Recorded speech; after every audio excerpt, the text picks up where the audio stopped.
ನಮಸ್ಕಾರ ಸ್ನೇಹಿತರೆ, ಗಾಯತ್ರಿ ಹಾಬೀಸ್ ಚಾನಲ್ಗೆ ನಿಮಗೆಲ್ಲ ಸ್ವಾಗತ. ಇವತ್ತು ಬೆಳಬೆಳಿಗ್ಗೆ ವ್ಲಾಗ್ ಸ್ಟಾರ್ಟ್ ಮಾಡಿದ್ದೀನಿ. 7 ಗಂಟೆ ಆಗ್ತಾಯಿದೆ. ಯೋಗ ಎಲ್ಲ ಮುಗಿಸ್ಕೊಂಡು ಈಗ ತಿಂಡಿಗೆ ರೆಡಿ ಮಾಡ್ತಾ ಇದ್ದೀನಿ.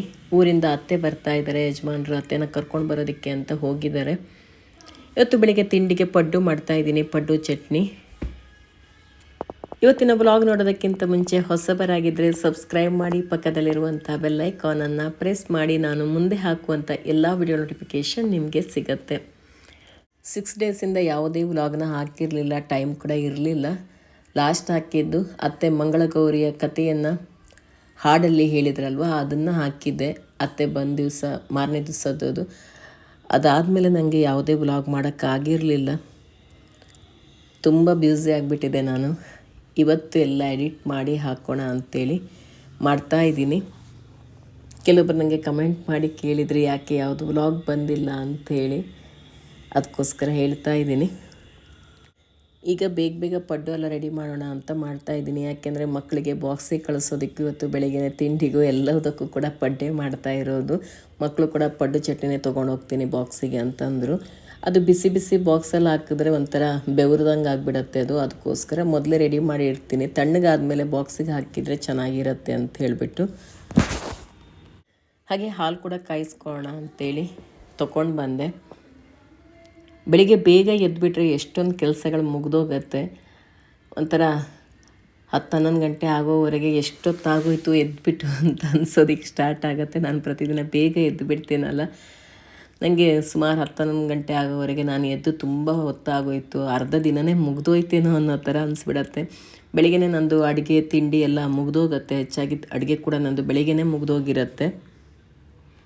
ಇವಾಗ ಮಳೆಗಾಲ ಆದರೂ ಕೂಡ ಮಳೆ ಇನ್ನೂ ಸ್ಟಾರ್ಟೇ ಆಗಿಲ್ಲ. ತುಂಬ ಸೆಕೆ ಕೂಡ ಆಗ್ತಾಯಿದೆ. ಈಗ ಬೆಳಿಗ್ಗೆನೇ ತುಂಬ ಸೆಕೆ ಅನಿಸ್ತಾ ಇದೆ. ಮೋಡ ವಾತಾವರಣ ಇದೆ. ಬಟ್ಟೆ ಕೂಡ ಒಣಗಿಸಿ ಬಂದಿದ್ದೀನಿ. ಚೆನ್ನಾಗಿ ಗಾಳಿ ಬರ್ತಾ ಇದೆ, ಬೇಗ ಒಣಕೊಂಬಿಡುತ್ತೆ ಅರ್ಧ ಗಂಟೆಗೆಲ್ಲ ಅಂತೇಳ್ಬಿಟ್ಟು ಬಟ್ಟೆನೂ ಒಣಗಿಸ್ಬಿಟ್ಟು ಬಂದೆ. ಇವತ್ತು ಬೆಳಿಗ್ಗೆನೇ ಒಂಥರ ಬೇಜಾರು ಕೂಡ ಆಗ್ತಾಯಿದೆ. ನಮ್ಮ ಬೆಕ್ಕು ನಿನ್ನೆ ಸಂಜೆವರೆಗೂ ತುಂಬಾ ಚೆನ್ನಾಗಿತ್ತು. ಅದಕ್ಕೆ ಆರಾಮಿರಲಿಲ್ಲ. ಡಾಕ್ಟ್ರ್ ಹತ್ರ ಎಲ್ಲ ಕರ್ಕೊಂಡೋಗಿ 5 ಇಂಜೆಕ್ಷನ್ ಎಲ್ಲ ಹಾಕಿಸಿ ಮೆಡಿಸಿನ್ ಎಲ್ಲ ಕೊಟ್ಟು ತುಂಬಾ ಆರಾಮಾಗಿ ಚೆನ್ನಾಗಿಯೇ ಇತ್ತು. ಅದು ಏನಾಯಿತೋ ಗೊತ್ತಿಲ್ಲ. ಬೆಳಿಗ್ಗೆ ಟೆರೆಸಿಗೆ ಹೋಗಿ ನೋಡಿದ್ರೆ ಗಿಡದ ಮಧ್ಯದಲ್ಲಿ ಅದು ಸತ್ತು ಬಿದ್ದಿತ್ತು. ಬೇರೆ ಯಾವುದೋ ಬೆಕ್ಕು ಬಂದು ಅದಕ್ಕೆ ಕಚ್ಚಿದಾಗ ಕಾಣಿಸ್ತಿತ್ತು. ನೋಡಿದರೆ ತುಂಬಾ ಬೇಜಾರಾಗ್ತಾಯಿದೆ. ಒಂಥರ ಪ್ರಾಣಿಗಳನ್ನು ಕೂಡ ಮನೆ ಜನರ ಥರನೇ ಹಚ್ಕೊಂಡು ಸಾಕಿರ್ತೀವಲ್ಲ, ಇಲ್ಲ ಅಂದಾಗ ಏನೋ ಒಂಥರ ಮನಸ್ಸಿಗೆ ಸಮಾಧಾನ ಇರಲ್ಲ. ಏನೂ ಕೂಡ ಕೆಲಸ ಮಾಡೋದೇ ಬೇಡ ಅಂತ ಅನಿಸ್ತಾ ಇದೆ. ಅದನ್ನೆಲ್ಲ ಮತ್ತೆ ವಿಡಿಯೋ ಮಾಡಿಲ್ಲ, ಅದನ್ನ ತೋರಿಸೋಕ್ಕೂ ಕೂಡ ನನಗೆ ಇಷ್ಟ ಇರಲಿಲ್ಲ. ರಾತ್ರಿ ಇನ್ನೊಂದು ಯಾವುದೋ ಬೆಕ್ಕು ಬಂದು ತುಂಬ ಜೋರಾಗಿ ಗಲಾಟೆ ನಡೀತಾ ಇತ್ತು. ಆ ಬೆಕ್ಕನ್ನ ಓಡಿಸ್ಬಿಟ್ಟು ಇವಕ್ಕೆ ಊಟ ಕೊಟ್ಟು ಹೋಗೋಣ ಅಂತ ಬಂದೆ. ಹಾಗೆ ಅದನ್ನ ಬಾಕ್ಸಲ್ಲಿ ಹಾಕಿಟ್ಟಿದ್ದೀನಿ ನೋಡಿ, ಅಲ್ಲಿ ಕೂತ್ಕೊಂಡಿದೆ ಸುಮ್ಮನೆ ಬಾಕ್ಸಲ್ಲಿ. ಅದಕ್ಕೆ ತುಂಬಾ ಕಚ್ಚಿಬಿಟ್ಟು ಹೋಗ್ಬಿಟ್ಟಿದೆ, ಗಾಯ ಎಲ್ಲ ಆಗಿದೆ, ಬ್ಲಡ್ ಎಲ್ಲ ಬರ್ತಾಯಿತ್ತು ರಾತ್ರಿ. ಆದರೂ ಈ ಪಾಪ ಓಡಾಡೋಕ್ಕೆಲ್ಲ ಟ್ರೈ ಮಾಡ್ತಾಯಿತ್ತು ನೋಡಿ, ಇಲ್ಲೆಲ್ಲ ಓಡಾಡ್ತಾ ಇತ್ತು. ಅದು ಬೆಳಿಗ್ಗೆ ಆಗೋವರೆಗೆ ಗಿಡದ ಮಧ್ಯದಲ್ಲಿ ಸತ್ತು ಬಿದ್ದುಬಿಟ್ಟಿತ್ತು ಅದು. ಇವಾಗ ತಿಂಡಿಗೆಲ್ಲ ರೆಡಿ ಮಾಡಿಬಿಟ್ಟು ಹೂ ಕೊಯ್ಕೊಂಡು ಹೋಗೋಣ ಅಂತ ಬಂದೆ. ಮಳೆ ಬರೋ ಥರ ಕಾಣಿಸ್ತಾ ಇದೆ. ಜೋರಾಗಿ ಗಾಳಿ ಕೂಡ ಬೀಸೋದಕ್ಕೆ ಸ್ಟಾರ್ಟ್ ಆಯಿತು. ತುಂಬ ಸೆಕೆ ಬೇರೆ ಆಗ್ತಾಯಿತ್ತು. ಒಂಥರ ತಂಪು ಅನ್ನಿಸ್ತಾ ಇದೆ. ತುಂಬ ಜೋರಾಗಿ ಗಾಳಿ ಬರ್ತಾ ಇರೋದ್ರಿಂದ ಮೋಡ ಆಗಿತ್ತಲ್ಲ, ಮಳೆ ಬರೋ ಥರ ಅನಿಸ್ತಾ ಇತ್ತು. ಚಿಕ್ಕದಾಗಿ ಮಳೆ ಕೂಡ ಸ್ಟಾರ್ಟ್ ಆಯಿತು. ಈಗ ಅತ್ತೆ ಬರುವಾಗ ಹಲಸಿನಕಾಯಿ ಚಿಪ್ಸ್ ಮಾಡ್ಕೊಂಡು ಬಂದಿದ್ದರು. ಹಾಗೆಯೇ 2 ಹಪ್ಪಳದ ಕಟ್ಟು, ನಂತರ ಕಡಲೆ ಪಲ್ಯ ಸ್ವಲ್ಪ ಮಾಡ್ಕೊಂಡು ತೊಗೊಂಡು ಬಂದಿದ್ದರು. ಹಲಸಿನ ಹಣ್ಣಿನ ಕಡುಬು ಮಾಡ್ಕೊಂಡು ಬಂದಿದ್ದರು. ಚಾಕ್ಲೇಟ್ ಥರ ಇದೆ ಇದು ನೋಡೋಕ್ಕೆ. ಹಾಗೆ ಸ್ವಲ್ಪ ಕರಿಬೇವಿನ ಸೊಪ್ಪು,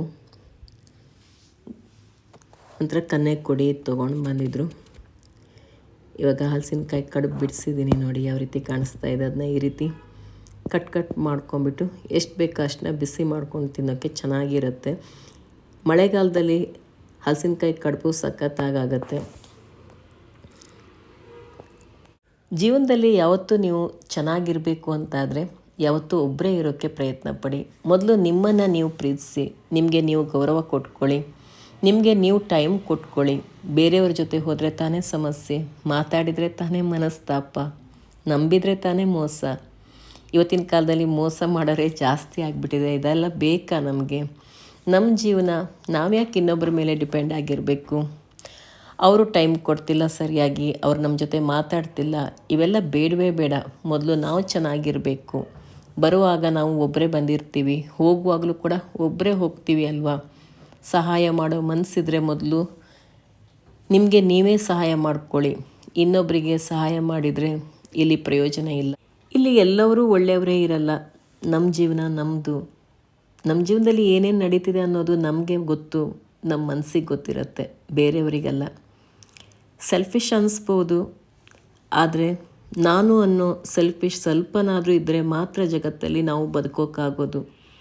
ನಮ್ಮ ಜನ ಹೇಗಂದರೆ, ಸ್ವಲ್ಪ ಲೂಸ್ ಬಿಟ್ಟರೆ ಕಿವಿ ಮೇಲೆ ಹೂ ಬಿಡ್ತಾರೆ, ಜಾಸ್ತಿನೇ ಬಿಟ್ಟರೆ ಗುಂಡಿ ತೋಡಿ ಮಣ್ಣು ಹಾಕಿ ಮಣ್ಣು ಮೇಲೆ ಹೂವಿಟ್ಟು ಹೋಗಿಬಿಡ್ತಾರೆ. ಮನುಷ್ಯ ಸತ್ತರೆ 4 ಜನಕ್ಕೆ ಗೊತ್ತಾಗುತ್ತೆ. ಅದೇ ಮನಸ್ಸೇ ಸತ್ತೋಗ್ಬಿಟ್ರೆ ಯಾರಿಗೂ ಗೊತ್ತಾಗಲ್ಲ ಅಲ್ವಾ? ಒಳಗಿಂದ ಒಳಗೇ ಕೊರಗ್ತಾ ಇರಬೇಕಾಗತ್ತೆ. ಇದೆಲ್ಲ ಬೇಕಾ? ಇದೆಲ್ಲ ಬೇಡ ಅಂತಾದರೆ ನಮ್ಮ ಪಾಡಿಗೆ ನಾವು ಇದ್ದು ಬಿಡಬೇಕು. ಆದಷ್ಟು ಬೇರೆಯವರಿಂದ ದೂರ ಇರೋದೇ ಒಳ್ಳೆಯದು. ಒಳ್ಳೊಳ್ಳೆ ಪುಸ್ತಕಗಳನ್ನು ಓದೋದು, ನಮಗೋಸ್ಕರ ನಾವು ಟೈಮ್ ಕೊಟ್ಕೊಳ್ಳೋದು, ನಮಗೋಸ್ಕರ ನಾವು ಗಿಫ್ಟ್ಗಳನ್ನು ಕೊಟ್ಕೊಳ್ಳೋದು, ಈ ರೀತಿ ಮಾಡಿ ನಮ್ಮನ್ನು ನಾವು ಖುಷಿಯಾಗಿ ಇಟ್ಕೋಬೇಕು. ಅವ್ರಿಗೇನಿಷ್ಟ ಇವ್ರಿಗೇನಿಷ್ಟ ಅಂತ ಅಡುಗೆ ಮಾಡ್ತೀವಿ ಅಲ್ವಾ? ಅದ್ರ ಜೊತೆಗೆ ನಮಗೇನಿಷ್ಟ ಅನ್ನೋದನ್ನು ಕೂಡ ನಾವು ಮಾಡ್ಕೊಂಡು ತಿಂದುಬಿಡಬೇಕು. ಬರೀ ಬೇರೆಯವ್ರ ಇಷ್ಟ ಕಷ್ಟನ ನೋಡೋದಕ್ಕೆ ಕೂತ್ಕೋಬಾರ್ದು, ನಮ್ಮ ಇಷ್ಟನೂ ಕೂಡ ನಾವು ನೋಡ್ಕೋಬೇಕಾಗತ್ತೆ. ಬರೀ ಬೇರೆಯವ್ರ ಬಗ್ಗೆನೇ ನಾವು ಯೋಚನೆ ಮಾಡ್ತಾ ಇರಬಾರ್ದು, ನಮ್ಮ ಬಗ್ಗೆ ಕೂಡ ನಾವು ಯೋಚನೆ ಮಾಡ್ಕೋಬೇಕು. ಅವ್ರು ನಮ್ಮನ್ನು ಕೇಳ್ತಾ ಇಲ್ಲ, ಅವ್ರು ನಮ್ಮನ್ನು ಮಾತಾಡಿಸ್ತಾ ಇಲ್ಲ ಅಂಥೇಳಿ ನಾವು ಕೊರಗಬಾರ್ದು. ನಮ್ಮನ್ನು ನಾವು ಮೊದಲು ಪ್ರೀತಿ ಮಾಡಬೇಕು. ಬೇರೆಯವ್ರನ್ನ ಪ್ರೀತಿ ಮಾಡಲಿ ಅಂತ ನಿರೀಕ್ಷೆ ಕೂಡ ಇಟ್ಕೊಂಡಿರಬಾರ್ದು. ಆವಾಗ ನಾವು ಖುಷಿಯಾಗಿರೋದಕ್ಕೆ ಸಾಧ್ಯ. ಮೊದಲು ನಿಮಗೋಸ್ಕರ ನೀವು ದಿನದಲ್ಲಿ 1 ಗಂಟೆನಾದರೂ ಟೈಮ್ ಕೊಟ್ಕೊಂಡು ಎಕ್ಸಸೈಜ್ ಮಾಡಿ, ವಾಕಿಂಗ್ ಮಾಡಿ, ನಿಮ್ಮ ಆರೋಗ್ಯದ ಕಡೆಗೂ ಕೂಡ ಗಮನ ಕೊಟ್ಕೊಳ್ಳಿ. ನೀವು ಆರೋಗ್ಯವಾಗಿದ್ದರೆ ಮಾತ್ರ ಎಲ್ಲರನ್ನೂ ನೋಡ್ಕೊಳ್ಳೋಕ್ಕೆ ಸಾಧ್ಯ ಅಲ್ವಾ? ನೀವೇ ಆರೋಗ್ಯವಾಗಿಲ್ಲ ಅಂತಂದರೆ ಏನೂ ಮಾಡೋಕ್ಕಾಗಲ್ಲ. ಅದಕ್ಕೋಸ್ಕರ ಎಷ್ಟೇ ಕೆಲಸ ಇರಲಿ, ಏನೇ ಇರಲಿ, ನಿಮಗಾಗಿ ನೀವು ಟೈಮ್ ಕೊಟ್ಕೊಳ್ಳಿ. ನನ್ನ ಮನಸ್ಸಿನ ಮಾತನ್ನು ನಾನು ನಿಮ್ಮ ಜೊತೆಗೆ ಶೇರ್ ಮಾಡ್ಕೊಂಡಿದ್ದೀನಿ. ಇದು ನಿಮಗೂ ಕೂಡ ನಿಜ ಅನಿಸಿದರೆ ಒಂದು ಲೈಕ್ ಮಾಡಿ, ಹಾಗೆ ನಿಮ್ಮ ಅನಿಸಿಕೆ ಕೂಡ ಕಮೆಂಟಲ್ಲಿ ತಿಳಿಸಿ. ನಿಮ್ಮ ಜೊತೆಗೆ ಮಾತಾಡ್ತಾ ಮಂಗಳೂರು ಸೌತೆಕಾಯಿ ಸಾಂಬಾರಿಗೂ ಕೂಡ ನಾನು ಹುರ್ಕೊಳ್ಳೋಕ್ಕೆಲ್ಲ ರೆಡಿ ಮಾಡಿಕೊಂಡೆ. ನಾನಿಲ್ಲಿ ಈರುಳ್ಳಿ, ಬೆಳ್ಳುಳ್ಳಿ, ಇಂಗು, ಧನಿಯಾ, ಸಾಸಿವೆ, ಜೀರಿಗೆ, ಮೆಂತ್ಯ, ಹಾಗೆ ಒಣಮೆಣಸಿನ್ಕಾಯಿ, ಕರಿಬೇವಿನ ಸೊಪ್ಪು, ಅರಿಶಿನ ಪುಡಿ ಇವೆಲ್ಲವನ್ನು ಹಾಕ್ಕೊಂಡಿದ್ದೀನಿ. ಎಣ್ಣೆಗೆ ಒಂದು 2 ಚಮಚದಷ್ಟು ಎಣ್ಣೆ ತೊಗೊಂಡಿದ್ದೀನಿ. ಎಲ್ಲವನ್ನು ಅದರಲ್ಲಿ ಹುರ್ಕೊಳ್ತಾ ಇದ್ದೀನಿ. ಚಿಕ್ಕ ಚಮಚದಲ್ಲಿ 2 ಚಮಚದಷ್ಟು ಎಣ್ಣೆ ಹಾಕ್ಕೊಂಡ್ಬಿಟ್ಟು ಇವೆಲ್ಲವನ್ನು ಹುರ್ಕೊಳ್ತಾ ಇದ್ದೀನಿ. ಒಳ್ಳೆ ಟೇಸ್ಟಿಯಾಗಿರುತ್ತೆ. ಬೆಳ್ಳುಳ್ಳಿ, ಈರುಳ್ಳಿ ಎಲ್ಲ ಹುರಿದು ಹಾಕಿದರೆ ಸಾಂಬಾರು ಹಾಕ್ಕೊಂಡ್ರೆ ಇನ್ನೊಂದು ಸ್ವಲ್ಪ ಹಾಕ್ಕೊಂಡು ಊಟ ಮಾಡೋಣ ಅಂತ ಅನಿಸುತ್ತೆ, ಹಾಗಿರುತ್ತೆ. ಕೊನೆಯಲ್ಲಿ ಹುಣಸೆ ಹಣ್ಣನ್ನು ಹಾಕ್ಕೊಳ್ತಾ ಇದ್ದೀನಿ. ಬೇಳೆ ಹಾಕದೇ ನಾವು ಸಾಂಬಾರು ಮಾಡೋದಿದ್ರೆ ಅದಕ್ಕೆ ಹುರಿಯುವಾಗ ತೊಗರಿಬೇಳೆ ಅಥವಾ ಕಡಲೆಬೇಳೆ, ಒಂದು ಸ್ವಲ್ಪ ಅಕ್ಕಿ ಇದನ್ನೆಲ್ಲ ಹಾಕ್ಕೋಬೇಕು. ಅದು ಕೂಡ ಸಖತ್ತಾಗಿ ಬರುತ್ತೆ. ಒಂಚೂರು ಎಳ್ಳು ಇದೆಲ್ಲ ಹಾಕ್ಕೋಬೇಕು. ನಾನಿವಾಗ ರೆಸಿಪಿ ಹೇಗೆ ಮಾಡ್ತಿದ್ದೀನಿ ಅನ್ನೋದನ್ನ ಸಂಪೂರ್ಣವಾಗಿ ಶೂಟ್ ಮಾಡಿಲ್ಲ. ಹಾಗೆ ಮಧ್ಯಾಹ್ನದ ಅಡುಗೆ ಎಲ್ಲ ಮುಗಿಸಿ ಊಟ ಎಲ್ಲ ಆಯಿತು. ವ್ಲಾಗ್ ಮತ್ತು ಕಂಟಿನ್ಯೂ ಮಾಡಿಲ್ಲ. ಹಾಗೆ ಈವ್ನಿಂಗ್ ಟೈಮಲ್ಲಿ ಅತ್ತೆ ನಾನೀಗ ವಾಕಿಂಗ್ ಮಾಡ್ಕೊಂಡು ಬಂದು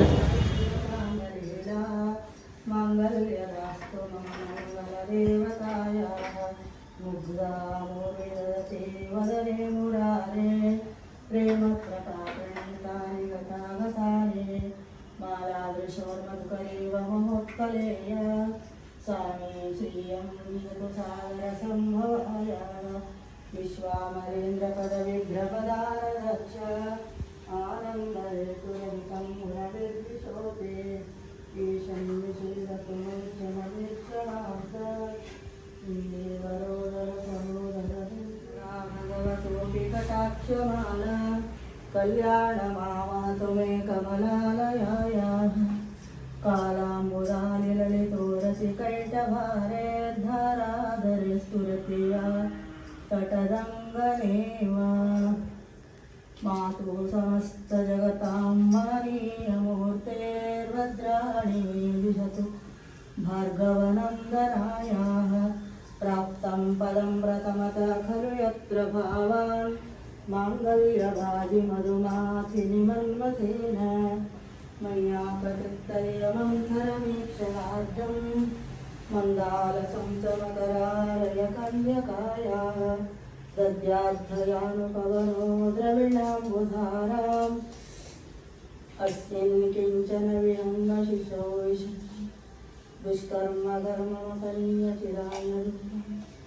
नारायणप्रणयने नयनामुवाह इष्टाय शिष्टमतयोऽपि ययादयात्रा दृष्ट्या त्रिविष्टपदं सुलभं लभन्ते दृष्टेन्द्रदृष्टकमलोदरदीप्तिष्टां पुष्टिं विशिष्ट मम पुष्करविष्टरायाः गीर्देवतेति गरुडध्वजसुन्दरीति शाकम्भरीति शुशिशेखरवल्लभेति सृष्टिस्थिते प्रलयकेलिषु संस्थितायै तस्यै नमस्त्रिभुवनैकगुरुस्तरुण्यै सृष्ट्यै नमोऽस्तु शुभकर्मफलप्रसूत्यै रत्यै नमोऽस्तु रमणीयगुणार्णवायै शक्त्यै नमोऽस्तु शतपत्रनिकेतनायै पुष्ट्यै नमोऽस्तु पुरुषोत्तमवल्लभायै नमोऽस्तु नालीकविधाननायै नमोऽस्तु दुग्धोदरिजन्मभूम्यै नमोऽस्तु सोमामृतसोदरायै नमोऽस्तु नारायणवल्लभायै सम्पत्कराणि सकलेन्द्रियनन्दनानि साम्राज्यदानविभवानि सरोरुहाक्षि तदन्वनानि दुरिताहरणोद्यतानि मामेव मातरनिशं कलयन्तु मान्ये यत्कटाक्षसमुपासनविधिसेवकस्य सकलार्थसम्पदः सन्तनोति वचनाङ्गमानस्य स्वां मुरारिहृदयेश्वरीं भजे सरसिजनिलये सरस्वत्यै धौलतमासिरवतिरमाल्य शोभे भगवति हरिवल्लभे मनोज्ञ प्रसीदनम् दिग्गस्तिविकनककुम्भमुखं स्वर्वाणी मलचाजलपुटम् प्राक्तर्नमामि जगतां जननीमशेषलोकाधिनाथश्रेणीं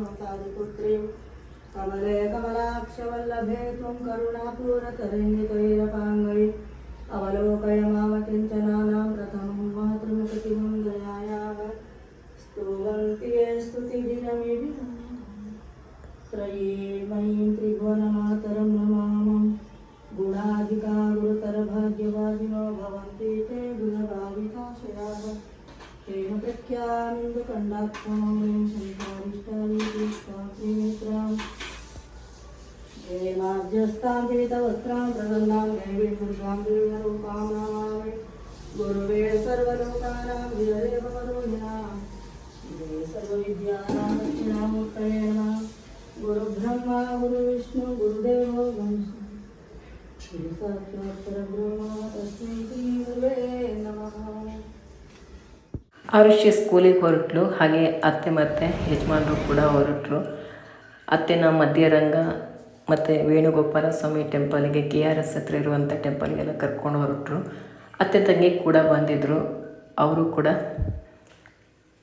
ಅವ್ರ ಜೊತೆಗೇ ಹೋದರು. ಅವ್ರ ಜೊತೆಗೆ ನಾನು ಹೋಗಿಲ್ಲ, ಯಾಕೆಂದರೆ ಬರೋದಕ್ಕೆ ಲೇಟ್ ಆಗಿಬಿಡತ್ತೆ, ರಾತ್ರಿ ಆಗತ್ತೆ. ಆವಾಗ ಮಕ್ಕಳು ಸ್ಕೂಲ್ ಬೇರೆ ಇರೋದ್ರಿಂದ ಮನೆಗೆ ಬಂದಿರ್ತಾರೆ, ಅದಕ್ಕೆ ಮನೇಲಿ ಒಬ್ಬರು ಇರಲೇಬೇಕಾಗತ್ತೆ ಅಂಥೇಳಿ ನಾನು ಹೋಗಿಲ್ಲ. ನಾನು ಮನೆಯಲ್ಲೇ ಇದ್ದೆ.